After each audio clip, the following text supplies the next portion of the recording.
What's up, YouTube? Dragon Power 17 here. Today I'm coming at you guys with my updated Syncron deck profile.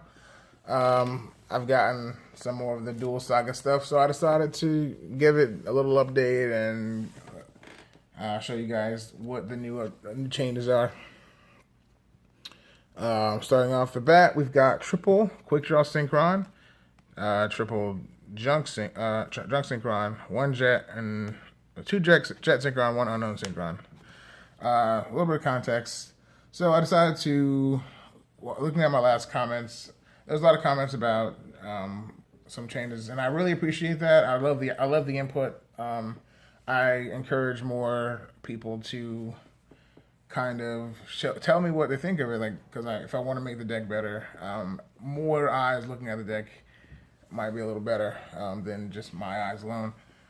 So I'm trying out the third Junk Synchron to see how it goes, and I cut one Jet Synchron for the Unknown Synchron. For some reason, I forgot this card existed.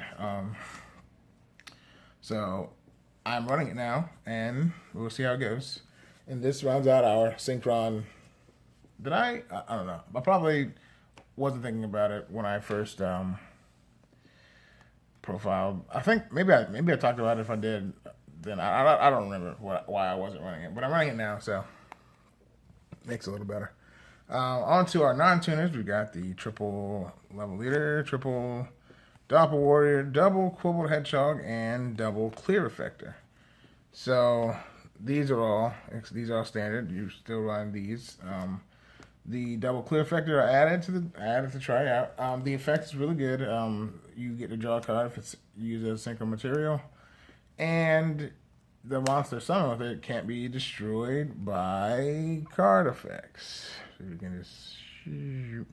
Yeah. So if this card is sent to the graveyard as a synchro material, draw one card. A synchro monster use this card as synchro material cannot be destroyed by card effects. So not even your card effects, if that were to come up. So yeah, I'm going to try her out in the deck and see how she goes. On to the rest of the monsters. We've got the one of trio, I guess. The one mathematician, you go on one. Fool's Burial, kind of get your graveyard set up, started.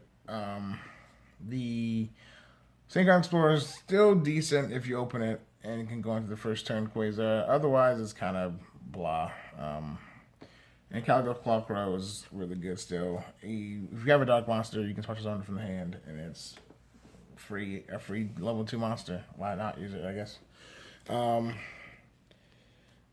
Unfortunately, this deck suffers from a syndrome I like to call not enough space syndrome. There's so much stuff you can actually use in this deck. So many different things that this deck can do. You just limit it to a 40 card, I guess, binding. I mean, you could do 60 card Syncron. I mean, if you want to do that, I encourage you to try it out. But a lot of consistency is lost there, I feel like. It's not the... I don't know, not the best way to do it, I guess. The decks already struggle with consistency. One F tuners, level 1, we've got the level 2 Plague Spreader, which I realized throughout my last testing session. I didn't have any tuners that were level 2 aside from like the synchro tuners, but I was like, okay, so I should probably be able to recur a level 2 tuner at my disposal. So I added Plague Spreader. I think I was still using these two, and the one Syncron Resonator, because it's a hand tuner. And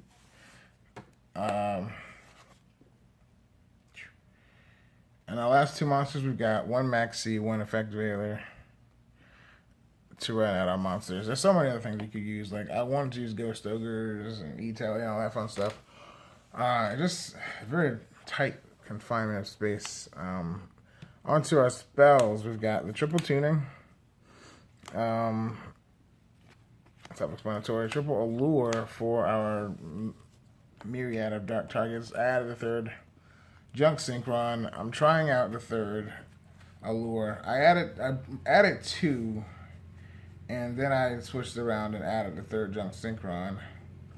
But since I'm testing it out, I'm not sure how the ratio will work out. But you don't always want to banish your dark monsters.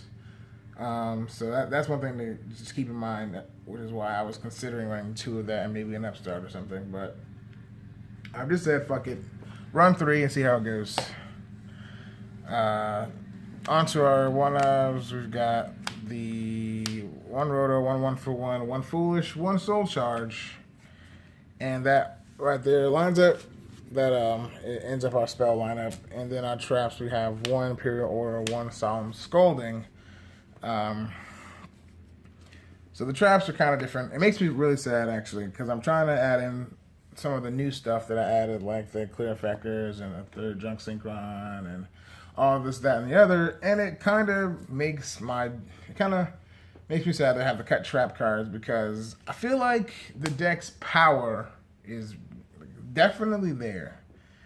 It's just not what it once was. So the effect of Quasar isn't as relevant as it used to be, and he can get out of really, really easily. And the trap cards kind of protected him from that. It added another set of pressure on the board that wasn't there. People don't expect it. When you set 4, like my last deck, I was fucking summoning Quasar Crystal or Quasar Blazar and setting 4, and it just confuses them. I was like, wait a minute, you have a legit back row? Like, I had like double strike, double my body, like Imperial Order, like it's actual back row that disrupts the opponent, and it just sets them back even further because I went first and nutted all over the field, and my traps just made it much, much worse than it actually than it could have possibly been if I just had 2 monsters on the field. So cutting the traps really makes me sad. I'm probably gonna go back and be a stubborn fuck and just add in the trap cards back and my body's back. But for now, for making a 40 card deck, I'm running 2 traps. Onto the extra deck. The extra deck changes pretty drastically, I would say, as well, than what I'm comfortable with. So we've got the 2s, the double formulas, and the 1 Celestial Double Star Shaman. I'm actually trying it out. I thought about it, and I was like, it's kind of sad because it turns off your plays if you were to summon this thing, because you can't special summon anything else but Synchro monsters. But there's actually a cool play you could do that I didn't think about at first. And with a little bit of insight, I came to the conclusion that I should try it out. The 3, we've got the Tatsunoko. 4, Herald of Arclight. 5, we have TG Hyper Librarian. Excel Syncron, Jet Warrior. Our 6s are Coral, Subtle Charge Warrior, and Drill Warrior. We have 8 Crystal Wing and Road Warrior in our 12. Quasar and Blazar. So I cut the cards I cut to add the Shaman and the Arclight. I cut the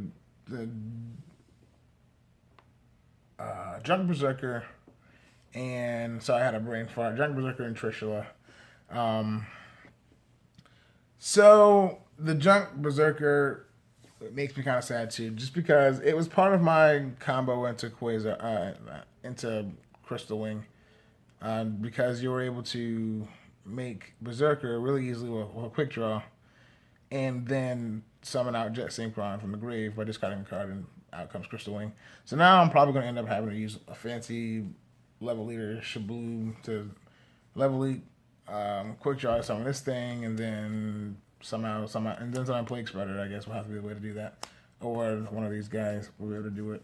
But the Shaman, the cool play I thought about,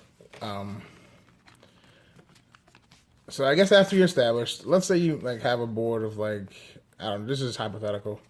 Let's say you have Crystal Wing and like, I don't know, him or something. I guess that's as far as you can get for the turn. So then you have like Level Leader in the grave. And Clear Effector. This is a very plausible thing that can happen though. And I don't know, some tuner and you have a Recover in the grave. Because you synchro a shit ton, so it's really easy to have 5 less than your opponent, unless you're playing against true Dracos, which in this case is called as trash. But so let's say you level 8 one of these guys, probably Crystal Wing, and then you recover by paying 2,000 life points. You recover by taking life points. That's funny. Synchron to this guy, and then out comes your effector.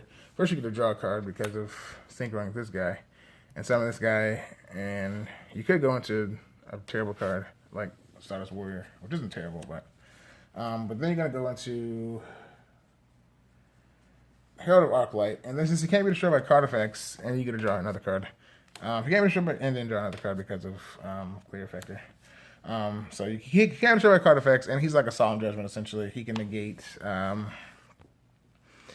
You can tribute this card to negate the activation of a spell, trap, or monster effect. I guess it's like an Infernity barrier instead, but that's a cool little thing you can do that I had with a little bit of insight that I was given. So it kind of adds more pressure to the board.